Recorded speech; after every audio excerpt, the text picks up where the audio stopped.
সবাইকে আন্তরিক শুভেচ্ছা জানিয়ে আজকে ভিডিওটি শুরু করছি। আজকে ভিডিওতে আলোচনা করব বৌদ্ধ ধর্মে সপ্তম আপনীয় ধর্ম, দুর্নীতিমুক্ত, সুনীতিপূর্ণ ও ঐতিহ্যবাহী শাসন ব্যবস্থা। এই সম্পর্কে আলোচনা করার আগে যারা আমার চ্যানেলে এখনো নতুন, তারা আমার চ্যানেলটি সাবস্ক্রাইব করুন এবং বেল বাটন ক্লিক করুন, যাতে নিত্য নতুন এই ধরনের ভিডিও আপডেট পেতে পারেন। তো চলুন বন্ধুরা, আমরা আলোচনায় যাই। প্রাচীন ভারতে গণতান্ত্রিক শাসন ব্যবস্থার এক উজ্জ্বল দৃষ্টান্ত ছিল বেজি প্রজাতন্ত্র।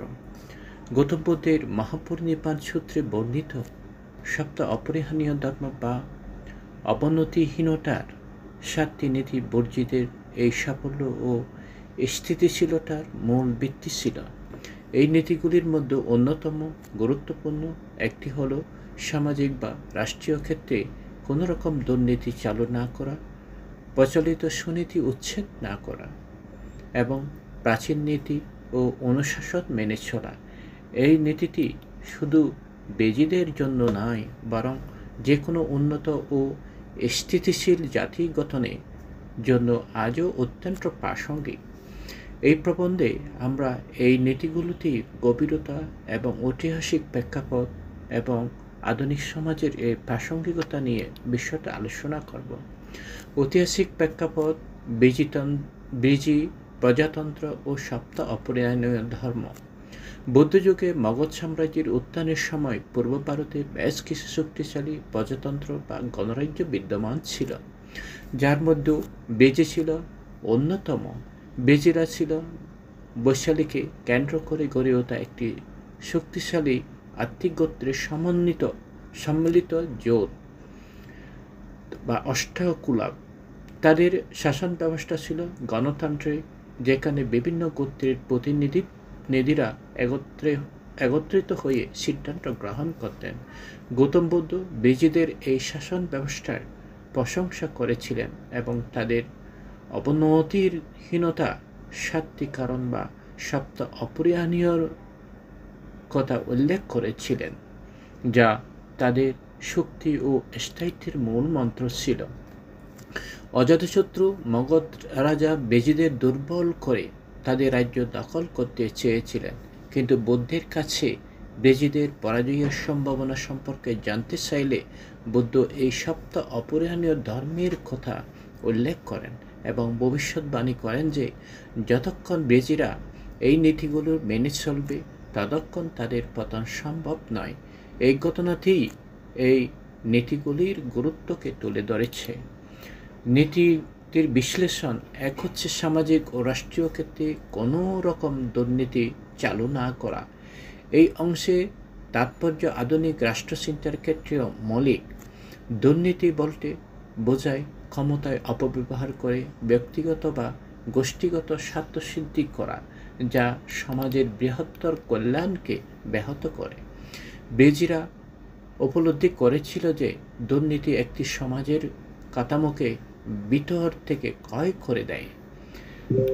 প্রথমত হচ্ছে ন্যায় বিচার ও সমতা। দুর্নীতি ন্যায় বিচারের পথ রুদ্ধ করে। যখন ব্যক্তিগত সম্পর্ক, অর্থ বা প্রভাবের ভিত্তিতে সিদ্ধান্ত নেওয়া হয়, তখন যোগ্য বঞ্চিত হয় এবং অযোগ্যরা লাভবান হয়। এর ফলে সমাজের বৈষম্য বৃদ্ধি পায়, যা সামাজিক অস্থিরতার জন্ম দেয়। বেজিদের গণতান্ত্রিক কাঠামোতে, যেখানে বিভিন্ন গোত্রের প্রতিনিধিরা যৌথভাবে সিদ্ধান্ত নিতেন, সেখানে দুর্নীতি তাদের ঐক্যের জন্য মারাত্মক হুমকি ছিল। তারপর হচ্ছে সম্পদের সুষ্ঠু বণ্টন। দুর্নীতি সরকারি সম্পদ বা জনগণের কল্যাণের জন্য বরাদ্দ, সেগুলোকে ব্যবহার বা আত্মসাৎ করে। এর ফলে শিক্ষা, স্বাস্থ্য, পরিকাঠামো উন্নয়নের মতো গুরুত্বপূর্ণ খাতে বিনিয়োগ ব্যাহত হয়, যা সামগ্রিক অর্থনৈতিক উন্নয়নের প্রতিবন্ধকতা সৃষ্টি করে। একটি দুর্নীতিমুক্ত সমাজ সম্পদে সুষ্ঠু বণ্টন নিশ্চিত করে, যার ফলস্বরূপ সমাজের সকল স্তরে মানুষের জীবনযাত্রার মান উন্নত হয়। তারপর হচ্ছে জনগণের আস্থা। একটি শাসন ব্যবস্থার ভিত্তি হল জনগণের আস্থা। যখন জনগণ দেখে যে তাদের শাসক গোষ্ঠী দুর্নীতিগ্রস্ত, তখন তারা শাসনের প্রতি বিশ্বাস হারিয়ে ফেলে। এই আস্থার অভাব বিদ্রোহ, অস্থিরতা এবং এমনকি সরকারের পতনের কারণ হতে পারে। ব্রেজিরা জানত যে তাদের গণতান্ত্রিক শাসন ব্যবস্থায় টিকিয়ে রাখতে হলে জনগণের বিশ্বাস অর্জন করা অপরিহার্য। দুর্নীতিহীনতা এই বিশ্বাস অর্জনের অন্যতম প্রধান উপায় ছিল। তারপর হচ্ছে দক্ষ ও কার্যকারিতা। দুর্নীতি প্রশাসনিক ব্যবস্থাকে অদক্ষ ও অকার্যকর করে তোলে।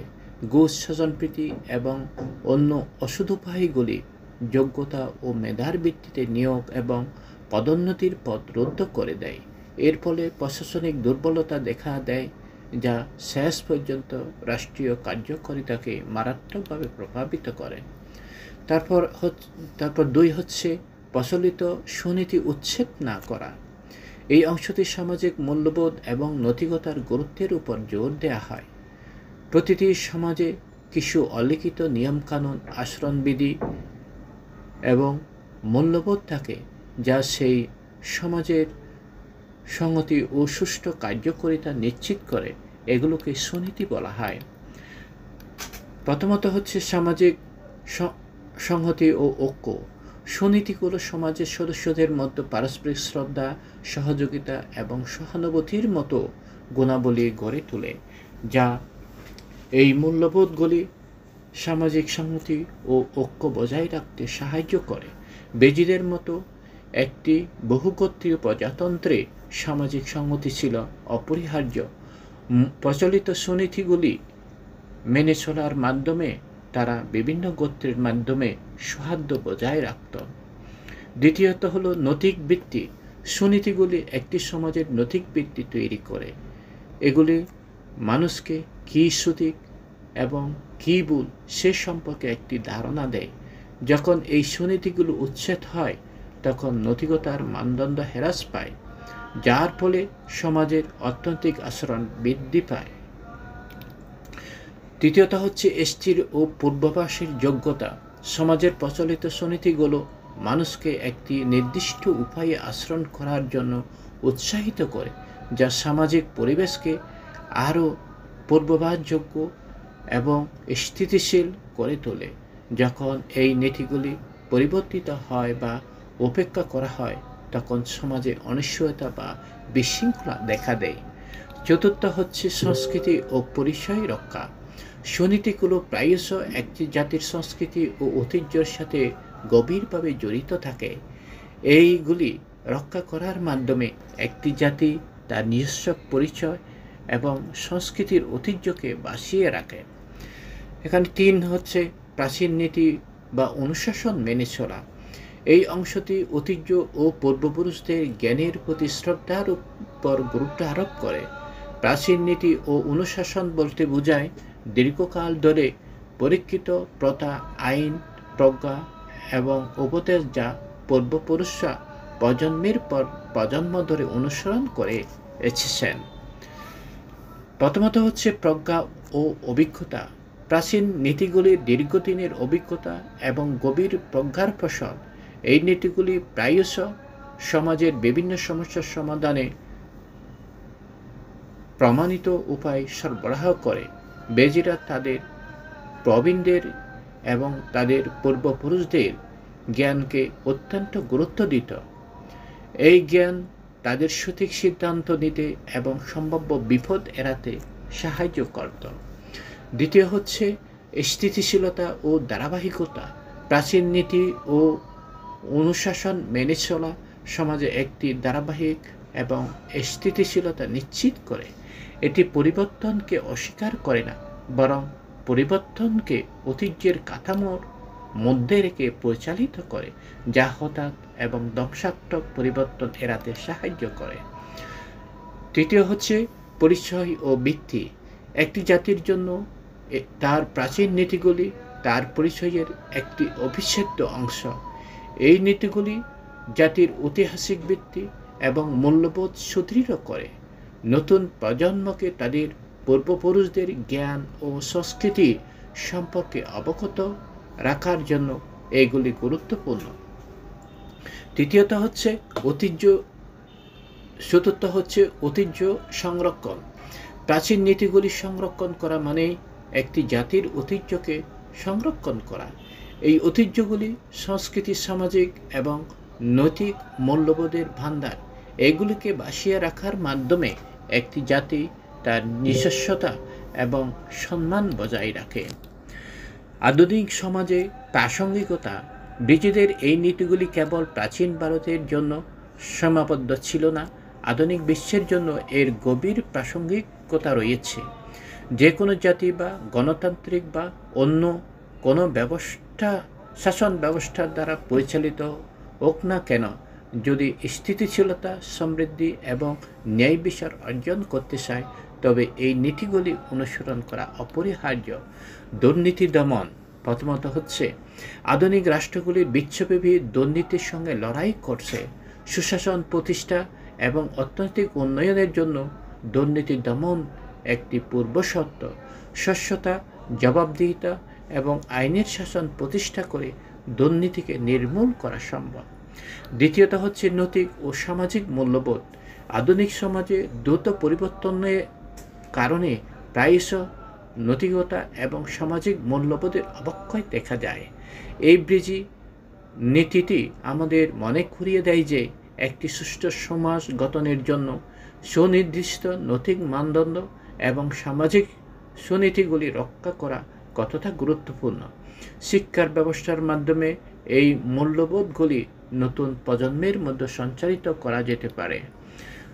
তারপর হচ্ছে ঐতিহ্য ও সংস্কৃতি সংরক্ষণ। বিশ্বায়নের যুগে যখন বিভিন্ন সংস্কৃতি মিশ্রণ ঘটেছে, তখন অনেক জাতি তাদের নিজস্ব ঐতিহ্য ও সংস্কৃতি হারানোর ঝুঁকিতে রয়েছে। ব্রিটিশদের নীতিটি আমাদের শেখায় যে নিজেদের ঐতিহ্য ও পূর্বপুরুষদের জ্ঞানকে সম্মান জানানো এবং তা সংরক্ষণ করা একটি জাতির নিজস্বতা বজায় রাখার জন্য অপরিহার্য। তবে এর মানে এই নয় যে প্রগতি বা পরিবর্তনকে অস্বীকার করা, বরং ঐতিহ্যের ভিত্তিতে দাঁড়িয়ে আধুনিকীকরণ ঘটানোর কাম্য। তারপর হচ্ছে গণতান্ত্রিক কাঠামোর প্রয়োগ। বিশেষ করে গণতান্ত্রিক রাষ্ট্রগুলির জন্য এই নীতিগুলি অত্যন্ত গুরুত্বপূর্ণ। গণতন্ত্রে জনগণের অংশগ্রহণ এবং আস্থা অত্যাবশ্যক। দুর্নীতিমুক্ত, নৈতিক ও ঐতিহ্যবাহী শাসন ব্যবস্থা জনগণের আস্থা বৃদ্ধি করে এবং গণতন্ত্রকে শক্তিশালী করে তোলে। উপসংহারে বলা যায় যে বৌদ্ধ ধর্মে মহাপরিনির্বাণ সূত্রে বর্ণিত ব্রিটিশদের সবচেয়ে অপরিহার্য ধর্মের এই বিশেষ নীতিটি একটি জাতির সার্বিক উন্নতির জন্য একটি পথনির্দেশক।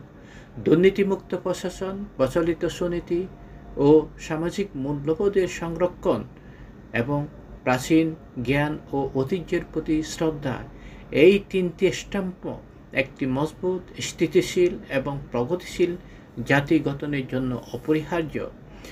ব্রিটিশরা এই নীতিগুলির অনুসরণ করে তাদের প্রজাতন্ত্রকে দীর্ঘকাল ধরে শক্তিশালী রাখতে পেরেছিলেন।